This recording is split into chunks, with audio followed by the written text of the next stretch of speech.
Hello अस्सलाम वालेकुम दोस्तों, मेरा नाम मोहम्मद बाबर है और आज की जेक्यूरी की क्लास में मैं आप लोगों को बताऊंगा कि हम किस तरीके से खूबसूरत से टैब्स बना सकते हैं अपनी जेक्यूरी को इस्तेमाल करते हुए, जेक्यूरी यूआई लाइब्रेरी को इस्तेमाल करते हुए। तो सबसे पहले मैं अपनी HTML की कोडिंग में आता हूं और इसको लिखने के लिए मैं सबसे पहले यहां पर एक डिव स्टार्ट कर लेता हूं, डिव आईडी। आप इसका कोई भी नाम रख सकते हैं, मैं इसका नाम टैब्स रख रहा हूँ, ठीक है। और इसके अंदर आप जितने टैब्स बनाना चाहते हैं उतने आप अनऑर्डर लिस्ट भी बना सकते हैं। मैं बस फिल वक्त जो है वो 3 टैब्स बनाना चाहता हूँ, तो मैं यूएल के अंदर लिस्ट आइटम जो है वो भी 3 ही बनाऊंगा।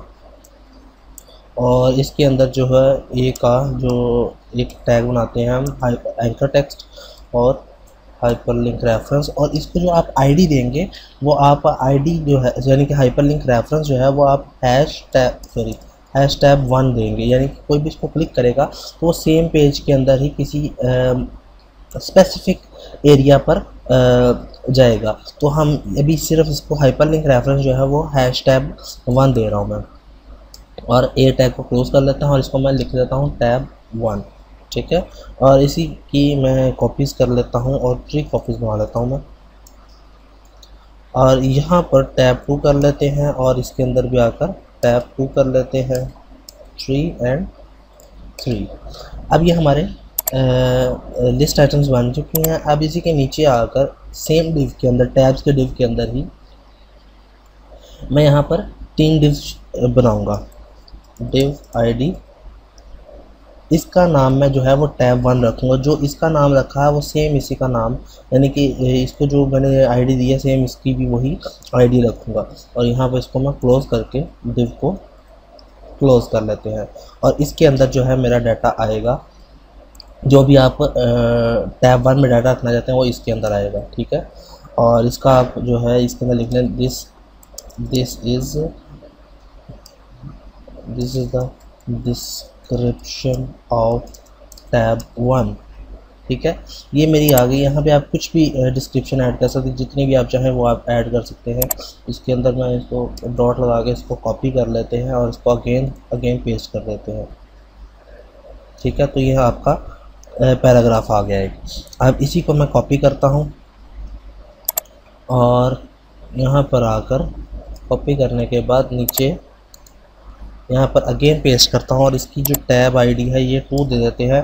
और इसके अंदर जितने भी टैब 1 हैं उसकी जगह मैं टैब 2 तो नहीं अब कर सकता, काफ़ी दफ़ा मैंने टैब 1 लिखे, लेकिन फर्स्ट वाले को मैं टैब 2 कर देता हूँ ताकि हमें अंदाज़ा रहे।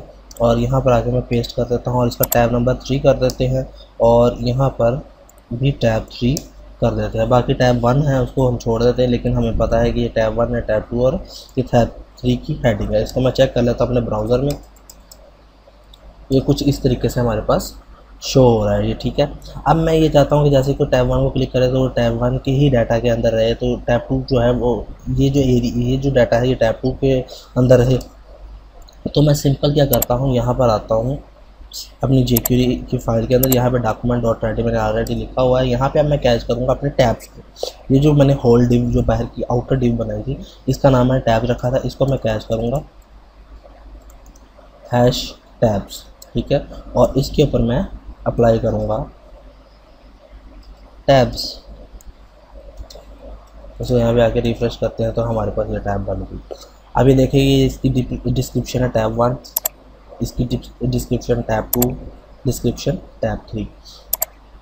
जैसे कि मैंने बताया था कि आप इसकी जो है चेंज कर सकते हैं, विड्थ को चेंज कर सकते हो। तो आप यहाँ पर ही आकर हैश टैब्स को कैच करके इसकी विड्थ जो है 100 कर सकते हैं, 100 ज़्यादा छोटी हो जाएगी, 300 पिक्सल कर सकते हैं, ठीक है। तो आपके पास ये टैब्स आ गए। ये इस तरीके से टैब 1, टैब 2, टैब 3।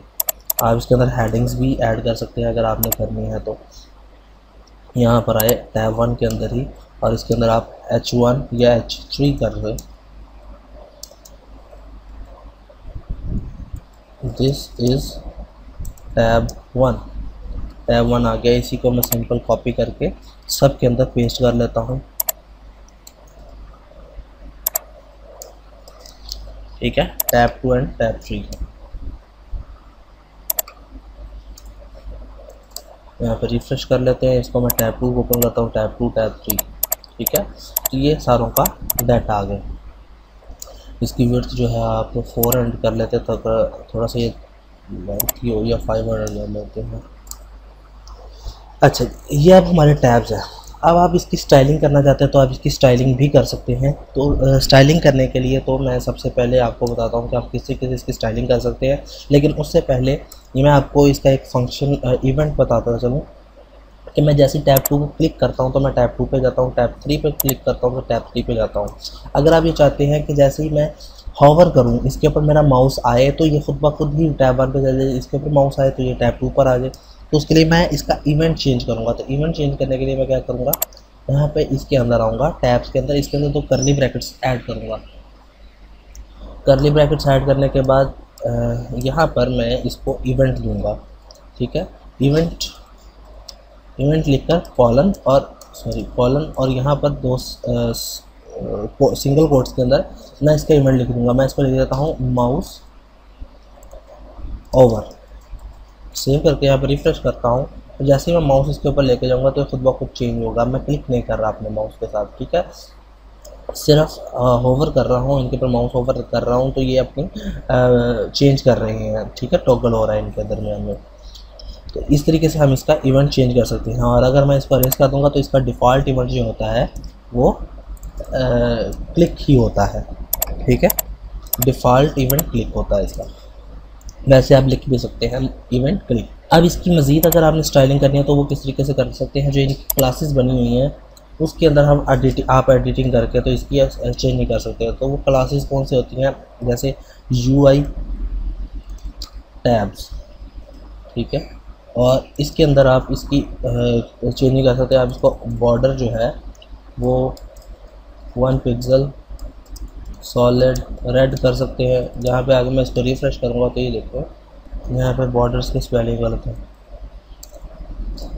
बॉर्डर, यहाँ पे इसको रिफ्रेश करते हैं तो देखिए इसका बॉर्डर जो है रेड हो गया है, ये पूरे के पूरे का। अगर आप ये चाहते हो कि इसका कलर चेंज हो जाए, जैसे कि ये बना हुआ है, इसका आप कलर चेंज करना चाहते हैं तो आप यहाँ पे आके सिंपल .UI-टैब्स और फिर स्पेस देने के बाद .UI-टैब-nav, ठीक है। नेविगेशन बार की आप बैकग्राउंड जो है वो रेड करना चाहते हैं, सॉरी बैकग्राउंड रेड, ये ऐसे लिखना था, ठीक है। तो इसका आपने बैकग्राउंड कलर रेड कर दिया। तो इस तरीके से आप इसका रेड कर सकते हैं। अब आप इनको कैच करना चाहते हैं तो इनको कैच करके आप इसकी चेंजिंग कर सकते हैं। और उसके लिए आप इसको कैच करने का तरीका है UI टैब्स और स्पेस UI टैब्स -nav, फिर उसके अंदर LI और A को आप कैच करके इसका कलर जो है वो चेंज कर सकते हैं। बैकग्राउंड जो है इसका आप पिंक कर सकते हैं और कलर जो है वो मैं अपनी तरफ से भी दे रहा हूँ, लाइम कर लेते हैं, सिर्फ टेस्टिंग पर्पस के लिए हम कर रहे हैं, ठीक है। तो ये देखिए कि इन सब का कलर जो है वो लाइम और इनका जो बैकग्राउंड कलर है वो पिंक हो गया है। अब मैं इसको ब्लैक ही कर लेते हैं, ठीक है, ब्लैक कर ले। लेकिन अब इसमें एक मसला ये है कि जो हमारा एक्टिव टैब है उसका कलर चेंज होना चाहिए। तो मैं यहाँ पर आता हूँ और इसके अंदर दोबारा से आता हूँ और यहाँ पर .UI-टैब्स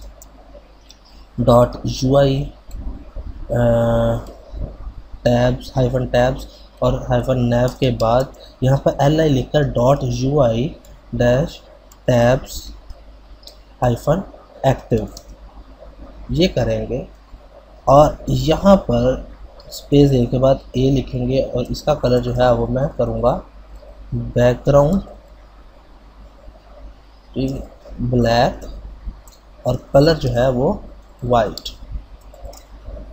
तो ये देखें कि जो एक्टिव टैब होगा उसका कलर कुछ इस तरीके से आएगा, ठीक है। इस तरीके से आप इसकी मुख्तलिफ स्टाइलिंग कर सकते हैं। और अगर आपको ये स्टाइलिंग नहीं चाहिए तो आप इसको सिंपली कमेंट कर दें, यहाँ पर आए, ये विड्थ अगर हमें चाहिए यहाँ से आके यहाँ तक की कमेंट कर दें, तो आपकी फिर दोबारा से वही पुरानी स्टाइलिंग हो जाएगी। ठीक है, तो मुझे उम्मीद है कि आप लोगों को मेरा ये ट्यूटोरियल पसंद आया होगा और आपको इसकी समझ आई होगी, और अगर आपको कोई क्वेश्चन है तो आप मुझसे पूछ सकते हैं। तब तो नेक्स्ट क्लास में इंशाल्लाह मज़ीद टूल्स के साथ मैं आप सबके साथ लेकर आऊँगा आपके सामने। तब तक के लिए मुझे इजाज़त दें।